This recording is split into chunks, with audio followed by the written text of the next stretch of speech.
hearing better now? Wait till it comes out the other end. Does your dog hear better now? Through his mouth. Alan and Bob, feel free to jump in on her anytime, okay? Okay. Debbie, we're rolling. Yeah, I had him about 3 years. Okay, Francis, I think we're going to get started now. Okay. I'm just going to start out by, could you give us your first and last name, and could you spell it for us? Okay. My first name is Francis, Francis, and my last name is Webster, Webster.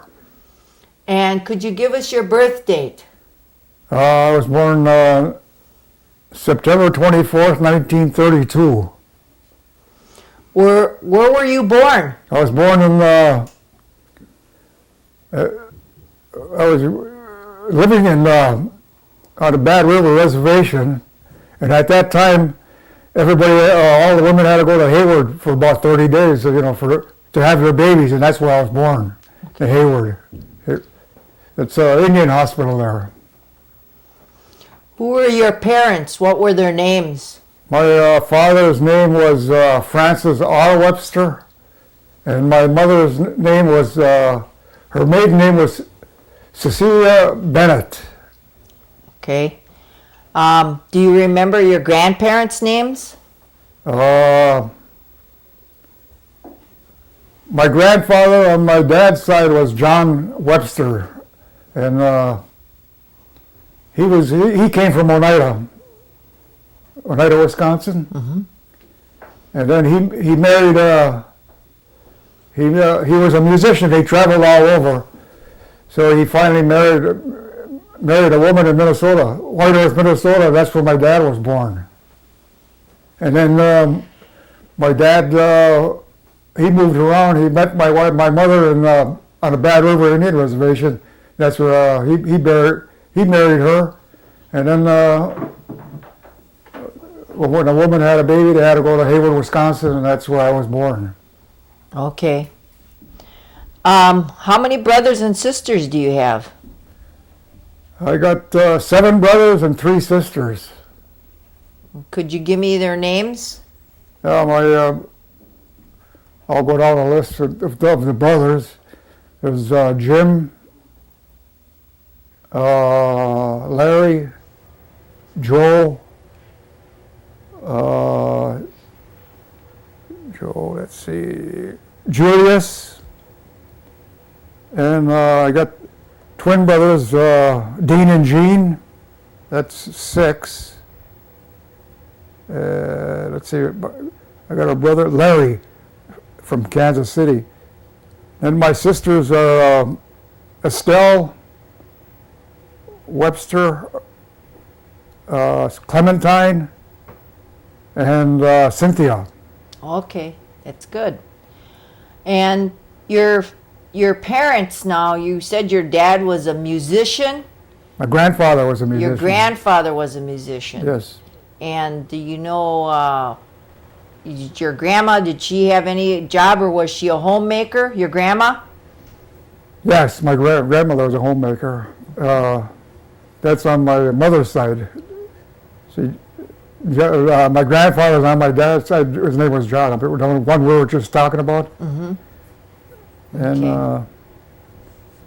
and his mother was born in Minnesota, upper Minnesota, White Earth, Minnesota. And my dad, that's where his mother was born, and then he moved to Bad River, and that's where he met my mother. Okay. What kind of work did your father do? He was, well, he started out, he worked on, used to drive the Indian trucks around on a reservation. And then when we moved to Milwaukee, well, he became a welder. And that's what he did the rest of his life, welding until he retired. When you said your dad drove the Indian trucks, what did he deliver stuff, or what? Yeah, well, there was a great big truck they called Oshkosh at that time, and it was one of the biggest trucks around at that time. and he was the only one that could drive it because it had so many gears forward, so and he knew how to do that. Ah, okay. So, and it was kind of, it was a heavy truck for that time of that year anyway, when I was younger. So what did you kids do to help out at home? What kind of things did you do there? Let's see. Did you help your mom do stuff, or did you help your dad do deliveries at all? Well,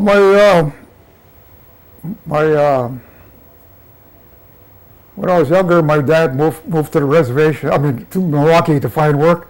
And then my mother moved, and then we stayed there with my grandmother, and I lived with my grandmother for about 5-6 years until he got a job in Milwaukee that was steady, Mm-hmm. And then. So when you lived with your grandma, you lived up there, what kind of house did she have? Running water? Did she have? No, she had. When I first got there, she never had electricity either. No water. There was a pump about maybe a block away that we had to carry water back to the house, and then what. That was about it. She was a widow too, my grandfather, he passed away. The house went on fire, and he saved all the kids, and then he was exhausted or too much for him, and then he died. Oh. And what else did you want to? So, did you go to school up there by your grandma's? I went about my first 8 years. But in the meantime, from about 5th to the 5th, 6th, and 7th, I was back and forth. I'd come to Milwaukee, and my dad was working. Well, then he'd lose his job. Well, then I'd have to go back on the reservation. Then he'd get another job, and I'd come back again. So actually, I grew up with people from the reservation and Milwaukee. So and it was kind of a lot of fun, back and forth. I really at that time I really liked the reservation better than the city at that time. And I still go back there now and then, and there's a big change because everything grew up, like the trees. They were real small when I was there, and when I went back the last time there, the trees were 15 feet high. There was no way to get around the old trails I used to do when I was younger up there. Did your grandparents have horse and buggy or a car, or how did you get around? Yeah, they had a horse, but they didn't have him very long. She only had him, but I only seen him a couple of times. I used to go in the garage, the barn, mm-hmm. And then they got rid of him because they got too old, and they just had to get rid of him. Now, did your grandma? Should you speak the native language to you at all? Yeah, when she'd bawl us out, we could understand her, but otherwise she could speak English, and then her friends would come over. They would talk all the language, Indian language. Now, is your grandmother, she Oneida, or what was she? My grandmother was born in. I had one grandmother from upper Minnesota, and then the other one was from the reservation, Bad River Reservation. She was a Chippewa, and then my other one, she must have been a Chippewa too, up in White Earth, Minnesota. So you're Chippewa and you're Oneida? Yes. And so my grandfather was he was full-blooded Oneida. Okay. So I made my dad half, and me about a quarter, and Oneida. So your grandma spoke Ojibwe then, in the house? She could, to the elderly people that came over, but to us, she talked English. Okay. And she was a musician too. She used to play for the church. And I had to go along with her, because there was no street lights, and then on the way, it was dark when you get back, and so I had to go with her all the time. It was I liked it up there. When I came to the city, I didn't like the city, and I went back to the reservation. I wanted to go back to the reservation all the time, and I would go back a lot of times, but then I'd come back to the city again. Do you remember anything special about your grandparents that maybe you'd like to share with us? Oh yeah, my grandfather on my dad's side used to come give us candy when I was coming out of school, and he didn't live in that town, but he lived about 15 miles away. But he knew just when we were getting out of school, and then he'd always have some candy for us, and we'd talk a little bit, and then I'd go home, and then he'd go back to I think he lived in Ashland. That was about 15 miles away. Well, it was always fun to see him there, because I know he'd be, I was expecting him to be there when I got out of school a lot of times, looking for him all the time.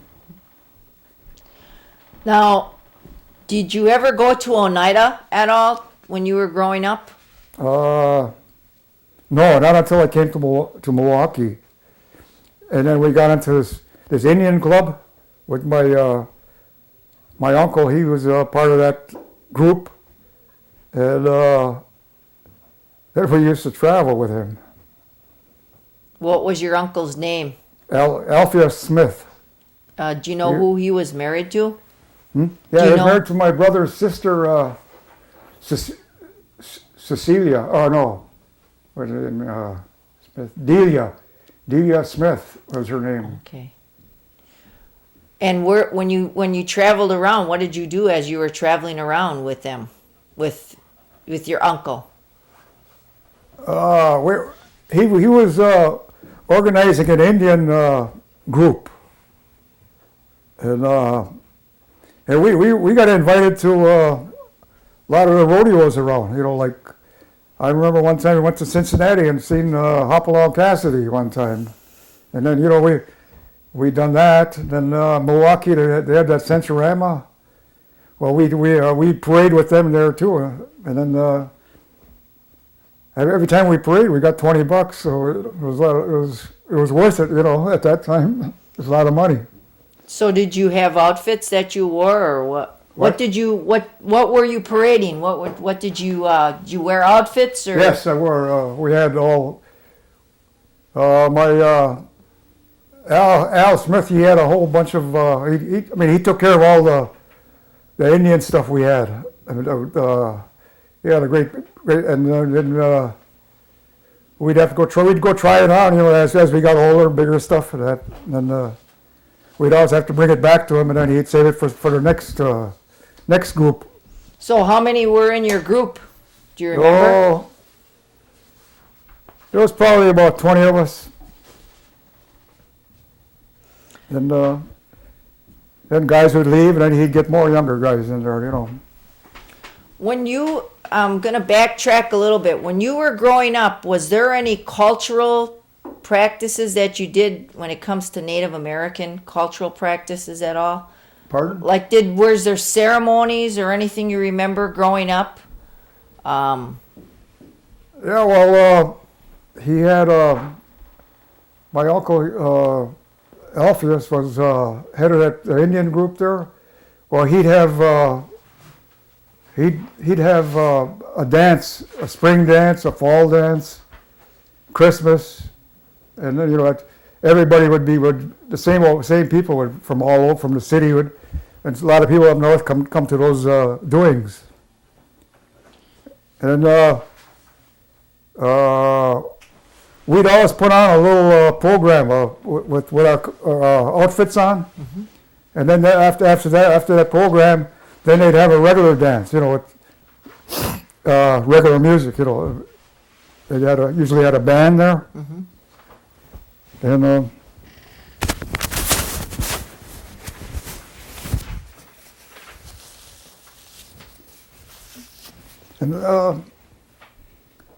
we'd always look forward to that, because there would be one in the spring, one in the fall, and then during the summer we'd have one and have a big, great big picnic, at a park where we were invited to a lot of parks and different like big restaurants. They would invite us out to their places.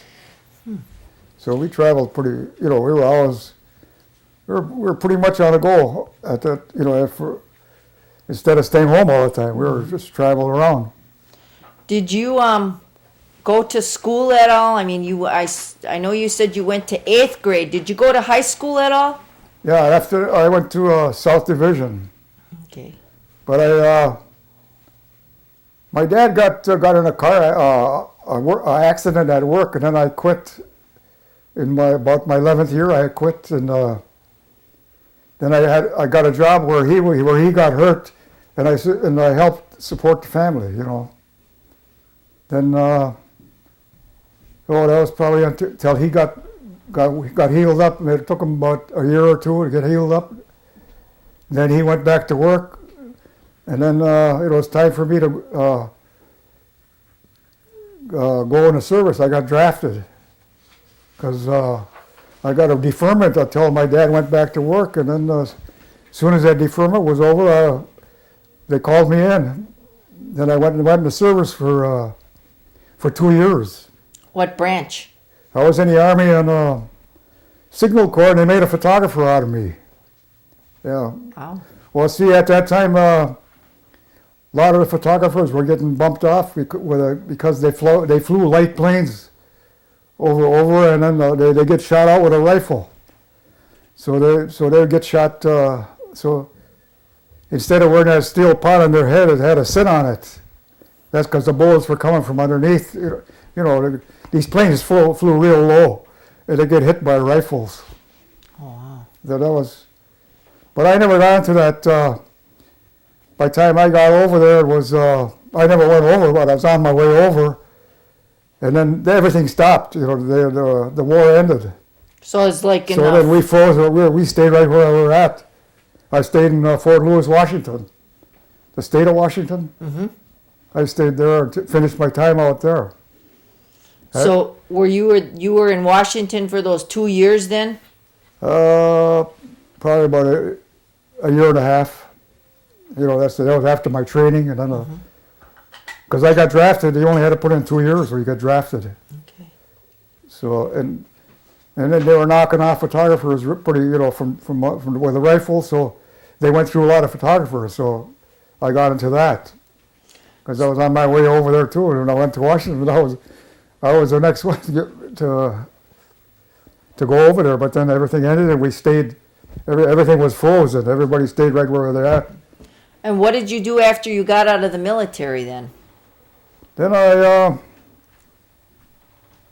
went to work with where my dad worked, and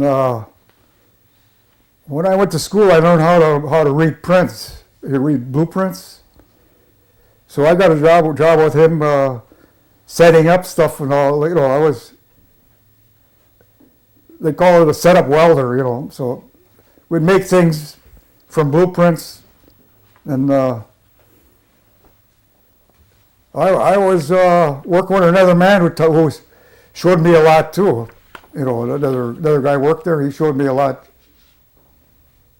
So that's I learned more about the prints and stuff like that.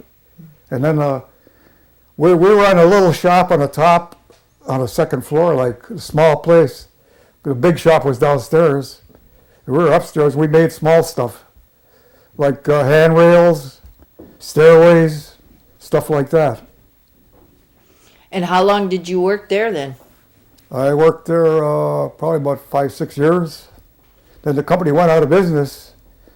So then I went to different companies, that done that kind of work.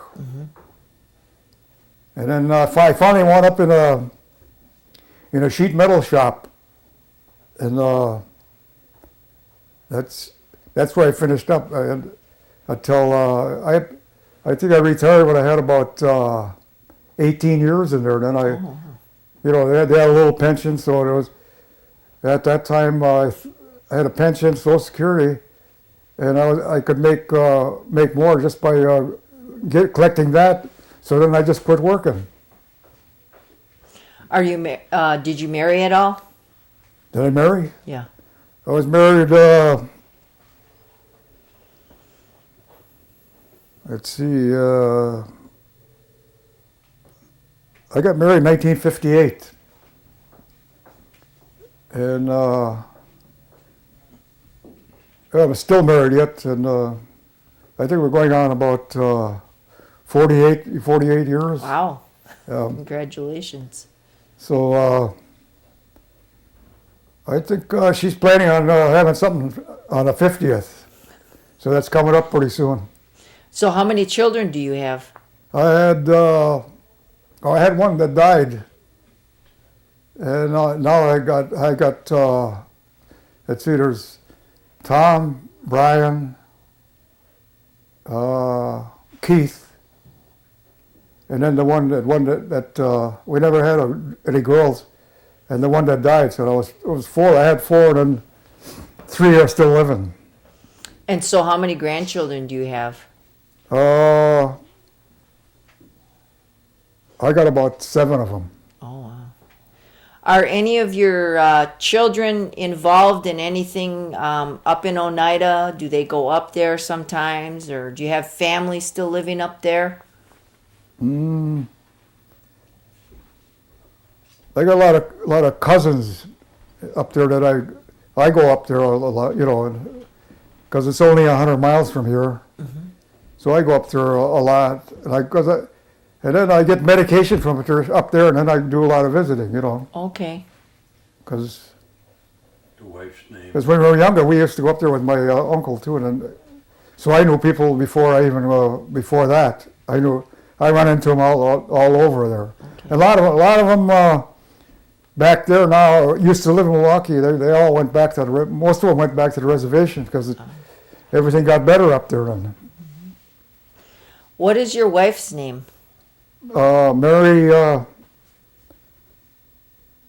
her last name was Mary. What the heck is that?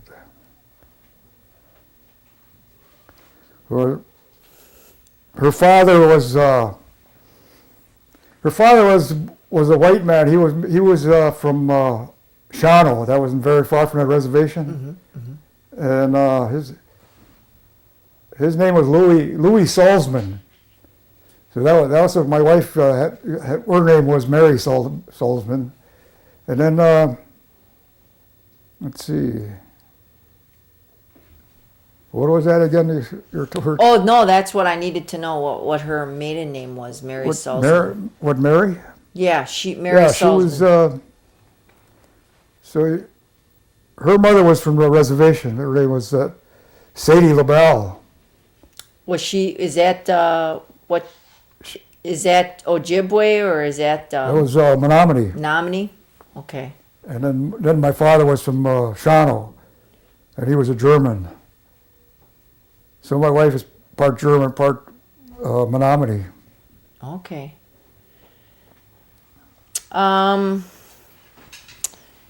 You get, are you, what do you think of the per cap payment? Pardon? What do you think of the per cap payment? Per Well, capita it's, payment? I think it's good. It comes in handy. I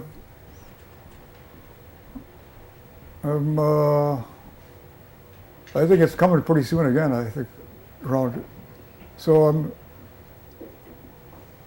kind of expecting it, because then when I first started coming in, I had kids at home, but I used to help them out at Christmas time. Oh, okay. Now they're all gone and working.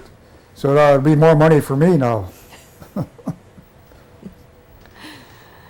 Now, as far as the casino, what do you think of the casino? How do you think that's all worked out with the casino? Say that again? How do you think the casino has worked out for people? What do you think of the casino? Oh, well, a lot of people I know up in Oneida, they got jobs up there, and they got something coming in all the time. I think that's good for them, Instead of just sitting around over there, they got regular jobs at the casino. It keeps them busy, they got money in their pocket, and I think it's good for them. Do you use any other programs besides the medical? Do you come to meetings sometimes or go to meetings for in Oneida or come to the CIAT's office for any of their services at all? Yeah, I try to, wherever there's something going on, I always try to take myself over there, I always try to get around wherever they got something going on. That's good. If you had anything that you would recommend to the youth, what would be your recommendation to them?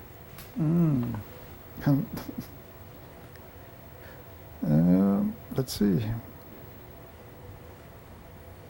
What would you share with them?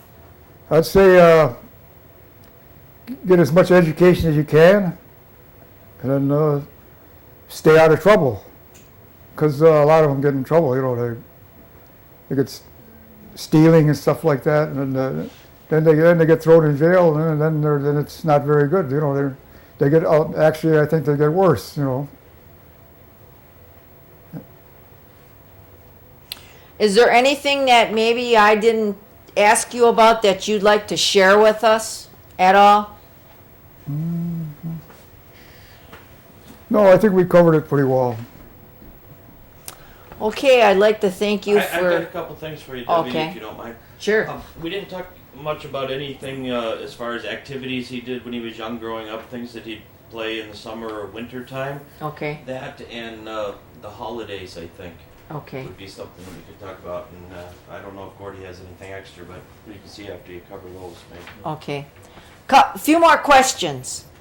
When you were growing up, what kinds of things did you kids do for fun? When you were, I think you were talking about you grew up by your grandma. What kind of fun things did you do as kids? Do you remember? Either city or up north. Up north and in the city. Okay. Well, up north,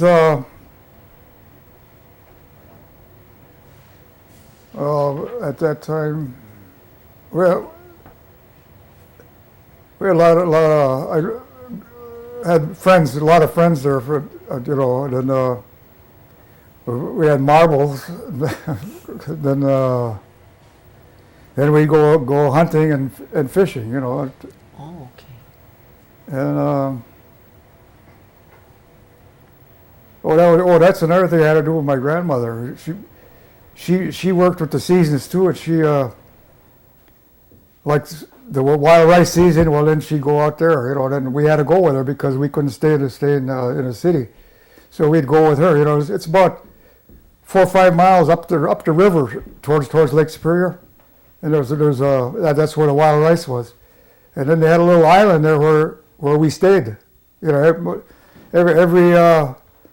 Every person on the reservation had a little section where they would camp there at, instead of going, because at that time there was very few motors, electric motors, mostly paddling. Mm-hmm. But then some guy had after a while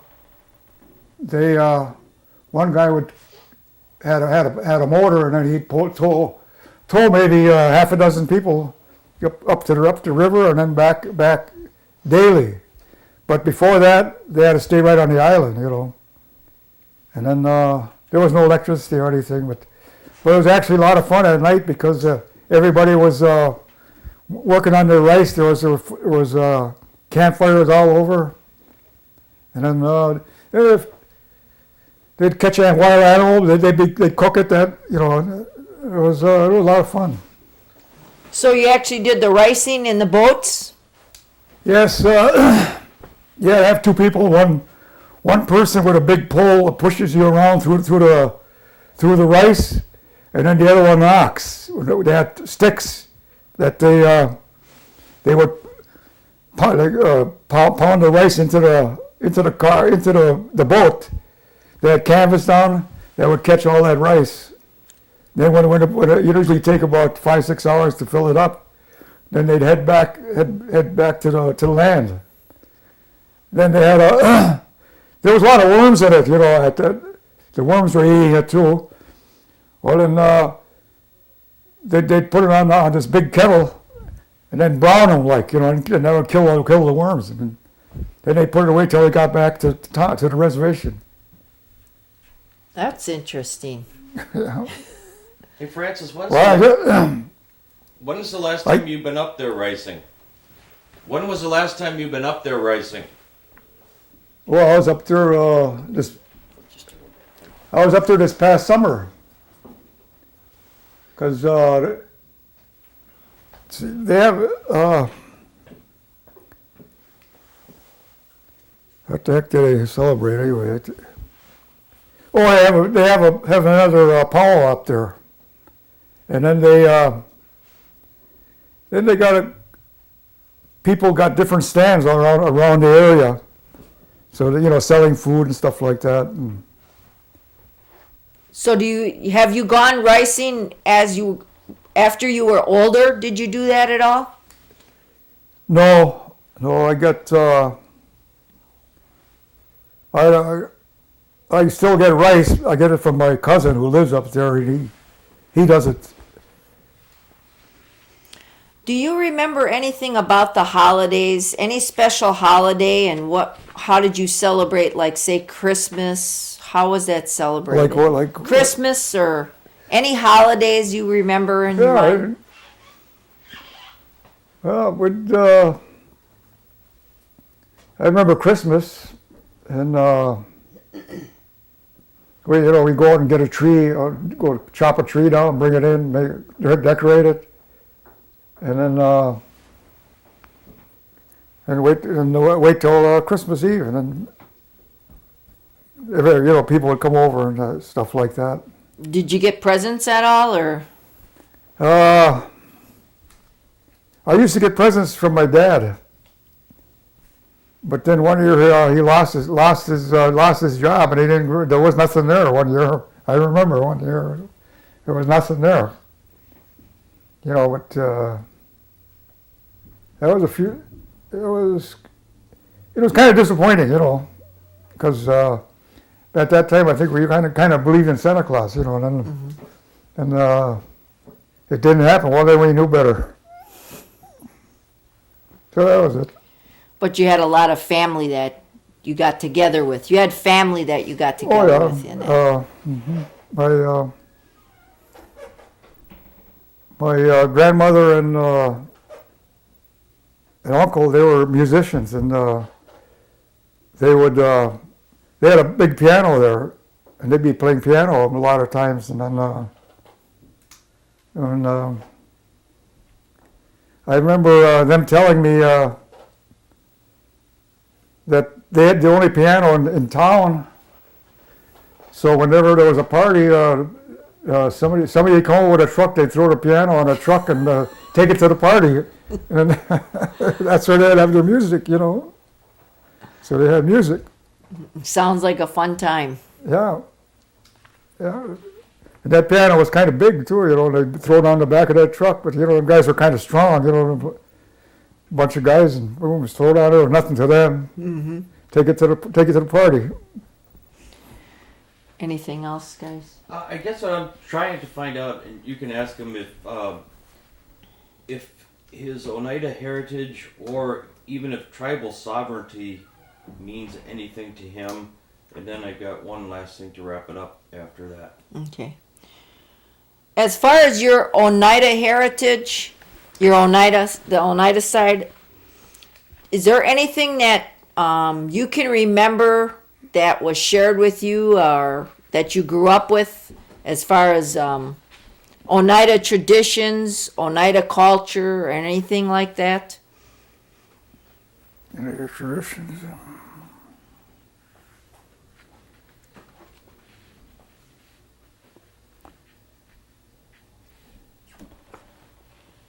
Anything, any kind of stories maybe your dad, any kind of stories maybe your dad shared with you about when he was growing up that, you know, you kind of remember at all? Well, the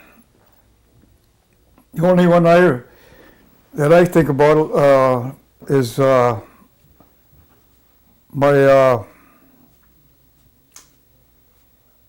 my grandfather up there on Bad River.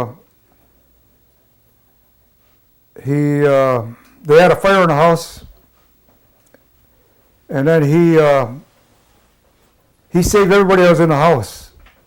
You know, and there was all my aunts and uncles in there, and he'd take them out, run in there, grab them, throw them, take them outside, run back and forth, picking up everybody, you know, and trying to find everybody. And he found everybody, but then it was too much for him, and then I don't think there was any hospitals around at that time, and then he Passed on. just died from that, overcame by that fire, smoke and stuff like that. And that's one thing I remember about him, because then I don't. And you were quite young then. And he was quite he was quite an athlete. He was at that time it was log rolling, and he was the champion on a Northwest log roller. So he was quite a pretty athletic, you know. That's what I remember. Thank you. That's a good story, actually. What does his middle initial stand for, or what did that come from? What does your middle initial stand for? Theodore. Are you named after somebody in the family, or? Well, I think there was Theodore Roosevelt. I was That's what going to say thinking the about. president. That's what I was thinking too. Yeah. I think it was kind of like that. It was named after one of the presidents at that time. So use that for a middle name. Great. Okay, that's all I've got. Anything else? That's it. Well, I think we're finished here.